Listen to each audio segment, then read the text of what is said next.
మీ ఎలాంటి వ్యాపార ప్రకటనలకైనా వెంటనే మా ఛానల్ సంప్రదించండి. అందరికి నమస్కారం. నేను శిరీష. ప్రస్తుతం మనతో పాటు ఉన్నారు ప్రముఖ ఆధ్యాత్మికవేత్త జ్యోతిష్య పండితులు పవన్ కుమార్ శర్మ గారు. గురుగారితో మాట్లాడదాం.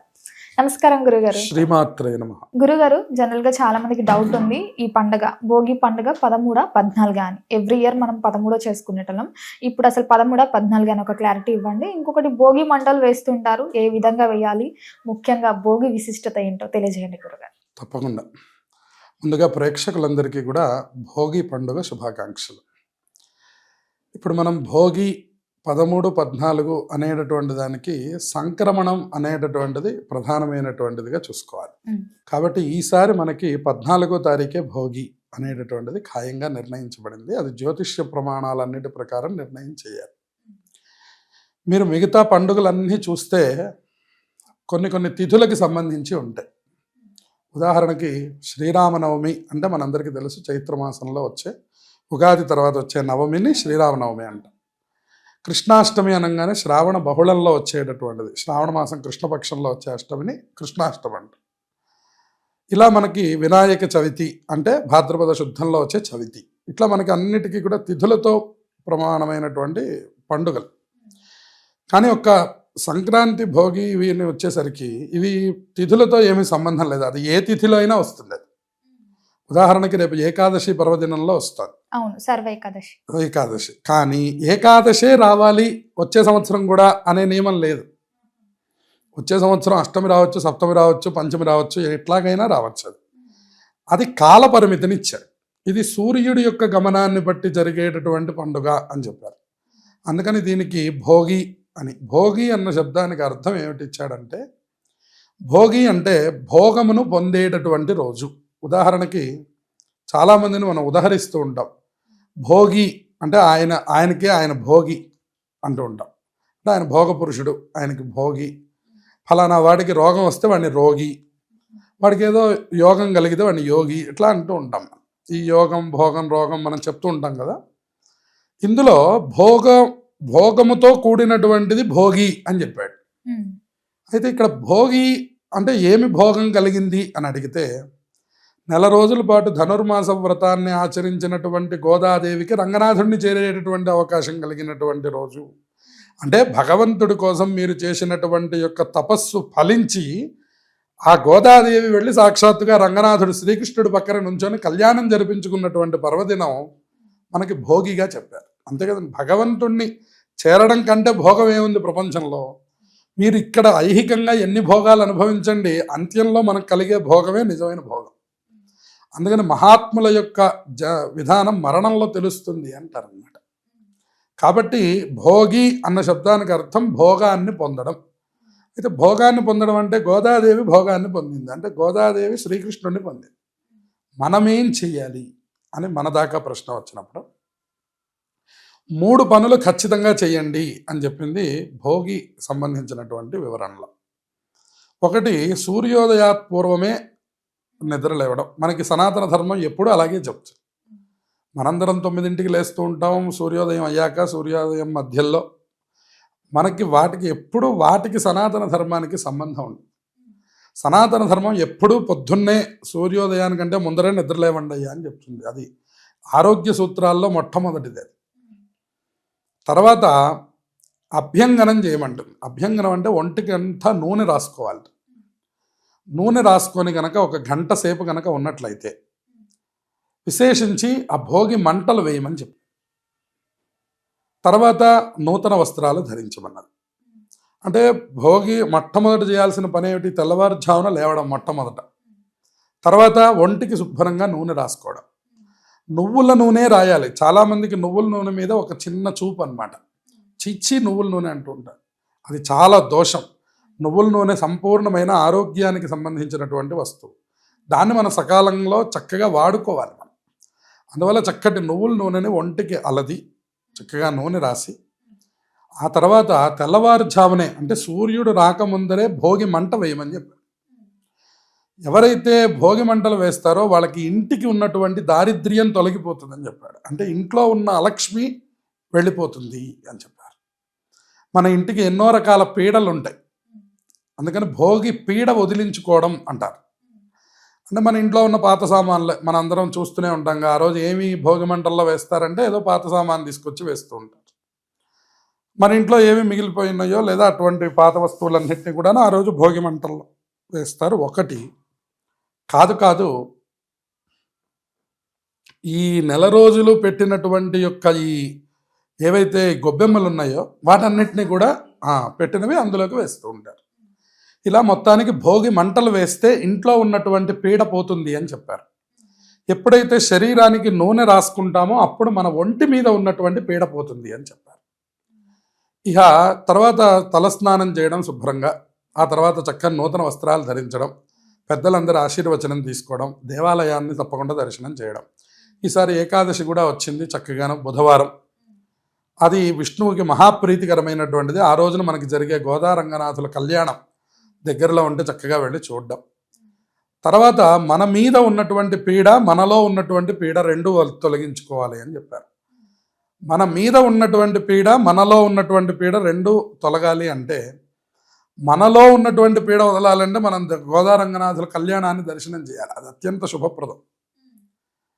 తప్పకుండా భగవత్ సన్నిధికి వెళ్ళి ఆ రోజు కూర్చొని నమస్కారం చేసుకొని రావాలి. ఎవరి శక్త్యానుసారం వాళ్ళు కుదిరితే అక్కడ సహాయం చేయడం, కుదిరితే ఇంకా డబ్బు కట్టి పాల్గొనడం లాంటివి కూడా చేయవచ్చు. తర్వాత భోగి పళ్ళు పోయడం. ఈ భోగి పళ్ళు తల మీద పోస్తూ ఉంటారు. అప్పుడు మన మీద ఉన్నటువంటి పీడ పోతుంది. ఆ భోగి పళ్ళల్లో మనం రేగి పళ్ళు, చెరుకు ముక్కలు, చిల్లర కాయిన్స్, పూలు, అక్షింతలు అని 5 ద్రవ్యాలు వాడతారు.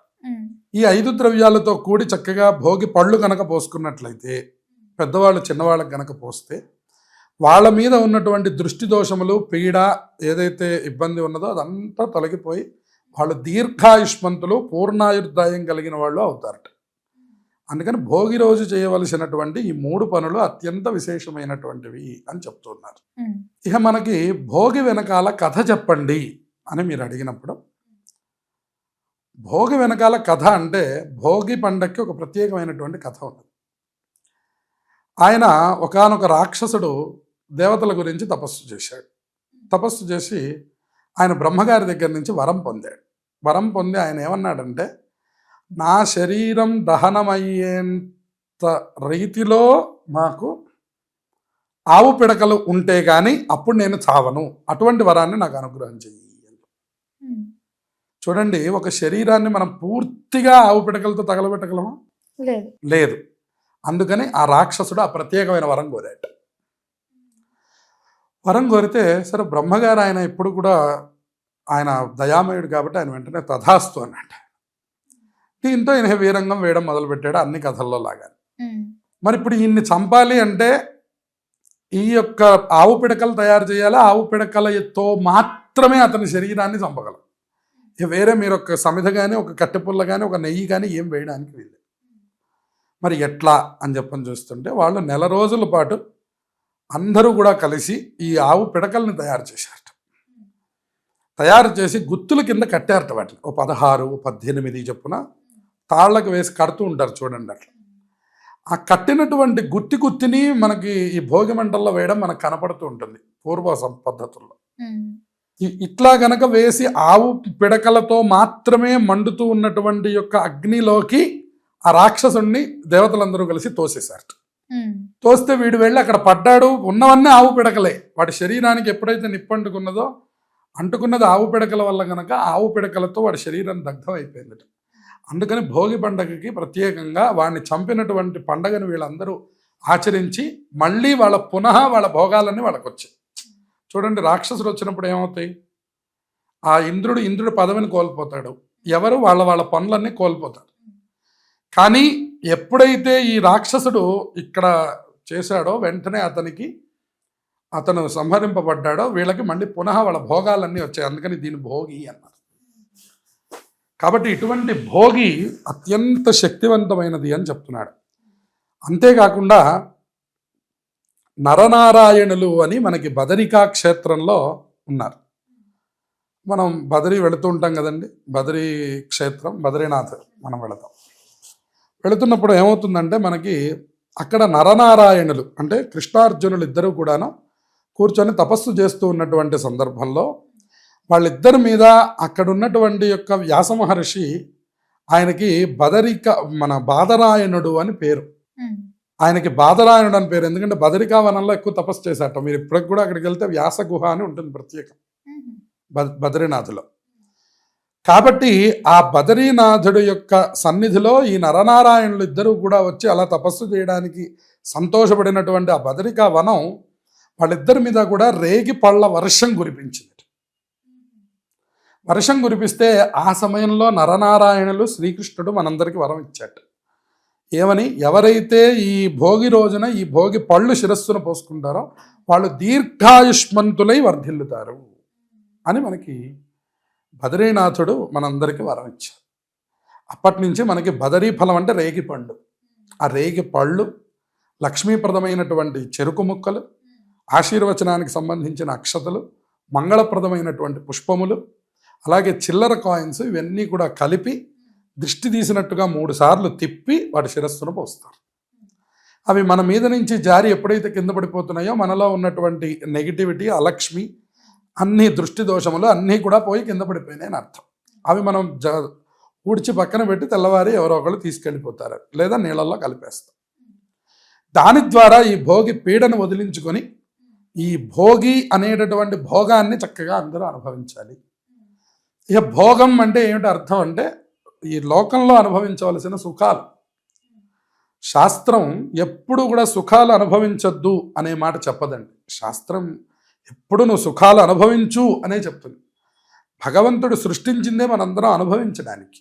కాబట్టి ఆ అనుభవాన్ని నువ్వు చక్కగా తెచ్చుకొని చక్కగా ఐహికంలో ఉండే భోగాలన్నీ అనుభవించి ఈ భోగి పండగని అందరూ సద్వినియోగం చేసుకోవాలి అని భోగి పండుగ మనకు తెలియజేస్తుంది. గురుగారు, ముఖ్యంగా పళ్ళు పోస్తుంటాం కదా, అది ఏ ఏజ్ వరకు పోయొచ్చు అంటారు? దానికి వయస్సు లిమిట్ అనేటటువంటిది అయితే శాస్త్రంలో ఎక్కడ ఏమీ చెప్పబడలేదు. మనకంటే పెద్దవాళ్ళు ఉంటే మా ఇంట్లో మా సంప్రదాయంలో 50 ఏళ్ల వాళ్ళకు కూడా భోగి పళ్ళు పోస్తుంటారు. అంటే భోగి పళ్ళు పోయడం అంటే అది పేరంటం అని కాదు. ఇప్పుడు ఇందాక మనం చెప్పినట్టు ఇది పీడ పోగొట్టుకునేటటువంటిది కాబట్టి మనకంటే పెద్దవాళ్ళు ఉండాలి. ఇప్పుడు మనకంటే పైతరం వాళ్ళు ఉన్నారు. ఉదాహరణకు ఒక 50 ఏళ్ళ ఆయనకి ఓ 70 ఏళ్ళ తల్లిదండ్రులు ఉన్నారనుకోండి. ఉదాహరణకి తల్లిదండ్రులు ఈ పిల్లల మీద పోయవచ్చు. ఆ పిల్లల మీద పోస్తారు, వాళ్ళ పిల్లల మీద. వాళ్ళ పిల్లల మీద పోస్తారు. ఇదే అభివృద్ధి అంటే, ఇదే వంశపారంపర్యం అంటే. కాబట్టి భోగి పళ్ళకి ఈ వయస్సు వరకు మాత్రమే పొయ్యాలి, తర్వాత పొయ్యకూడదు అనే నియమం శాస్త్రం ఏమీ చెప్పలేదు. ఇది పీడ పోగొట్టుకునేటటువంటిది, ఇది ఒక ఆయుర్దాయం కలిగేటటువంటిది కాబట్టి ఇది అన్ని వయస్సుల వాళ్ళకి ఇది ఆశీర్పూర్వకంగా పెద్దవాళ్ళు పోసే ఒక సంప్రదాయం. గురుగారు, ముఖ్యంగా మరి ఏ సమయంలో పోసుకోవచ్చు అంటారు ఈ భోగి పళ్ళు? ఇది ప్రదోష కాలంలో చేస్తారు. ఇది సాయంత్రం 6-6:30 దాటిన తర్వాత ఇంట్లో దీపాలు పెట్టిన తర్వాత అప్పుడు వాళ్ళని కూర్చోబెట్టి ఒక పేరంటంగా, చిన్నపిల్లలు ఉంటేనేమో ముత్తైదువులందరూ పోసి వాళ్ళని ఆశీర్వచనం చేస్తారు. అలాగే మనకంటే పెద్దవాళ్ళందరూ కూడా మన మీద పోసి మనల్ని కూడా ఆశీర్వచనం చేసి అందరి ఆశీర్వచనాలు పొంది తీపి పదార్థాలు తినడమే భోగి లక్షణం. గురుగారు, మొత్తం మీద భోగి విశిష్టత తెలియజేసినందుకు ధన్యవాదాలు. శుభమస్తు.